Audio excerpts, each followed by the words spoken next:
C'est au mois d'octobre 2021 que l'ONU, au nom de tous les États du monde, par la voix de l'Organisation mondiale de la santé, a rendu hommage à Madame Henrietta Lacks, décédée le 4 octobre 1951. Cette jeune femme, vivant avec son mari et ses 5 enfants près de Baltimore, fut admise pour d'importantes métroragies à l'hôpital Johns Hopkins, où fut posé le diagnostic de cancer du col de l'utérus. C'est au cours de son traitement que des fragments biopsiques furent itérativement prélevés et firent l'objet d'une recherche qui permit de cultiver in vitro la première lignée cellulaire de cellules immortelles qui furent nommées HeLa, acronyme regroupant les 2 premières lettres de son prénom et de son nom. Henrietta Lacks mourut à l'âge de 31 ans. Ces actes biopsiques n'étaient pas des actes de soins et n'avaient comme finalité que la recherche. Ils firent l'impasse sur le principe d'autonomie, puisque ces prélèvements furent réalisés à l'insu de la malade, sans rechercher préalablement ni son consentement, ni celui de sa famille. On estime que plus de 50 millions de cellules ont été utilisées dans le monde et ont alimenté une quinzaine de milliers d'études en laboratoire. Et bien entendu, ces cellules entrèrent dans le monde lucratif des biotechnologies. Ces cellules ont permis toutefois une bienfaisance collective d'un intérêt majeur et inestimable, comme la mise au point du vaccin contre le papillomavirus, vaccin essentiel pour la prévention du cancer du col de l'utérus. Certes, les biopsies réalisées l'ont été sans le consentement d'Henrietta Lacks.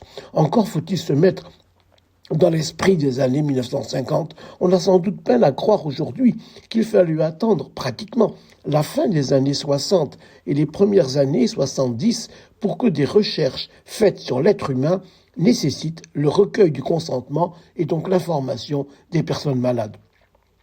Et s'agissant de cellules provenant de tumeurs et prélevées pendant des gestes biopsiques ou des interventions chirurgicales, il a fallu attendre le début du XXIe siècle pour considérer que les malades devaient en être informés et donner leur consentement. Certes, ces cellules ne sont pas Henrietta Lacks, mais elles témoignent de la vie d'une personne au destin tragique dont les vestiges vivants sont disséminés sur toute la Terre. Quelques 70 ans après sa mort, l'OMS a rendu à cette femme un hommage historique. Ce fut donc la reconnaissance officielle de la contribution exceptionnelle que les cellules d'Henrietta Lacks ont apportée au progrès de la médecine. Décrite par son fils aîné comme une femme qui aidait les autres à vivre une vie meilleure et prenait soin de son prochain, Henrietta Lacks était une femme afro-américaine humble. Il reste alors au monde une injustice à réparer. À l'heure actuelle, une femme meurt d'un cancer du col de l'utérus toutes les 2 minutes. Près de 90% de ces décès surviennent dans des pays à revenus faibles ou intermédiaires du fait d'un accès insuffisant à la prévention, au diagnostic et à la prise en charge du cancer.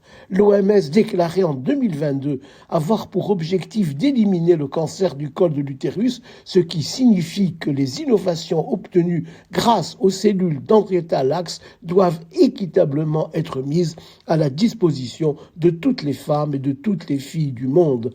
En effet, l'inégalité d'accès au vaccin contre le papillomavirus, qui joue un rôle préventif essentiel contre les cancers anogénitaux et en particulier le cancer du col de l'utérus, cette inégalité est insupportable car elle pénalise gravement les peuples et les personnes les plus pauvres. Cet appel, qui semble porté par la voix éteinte d'Henrietta Lacks, sera-t-il entendu ?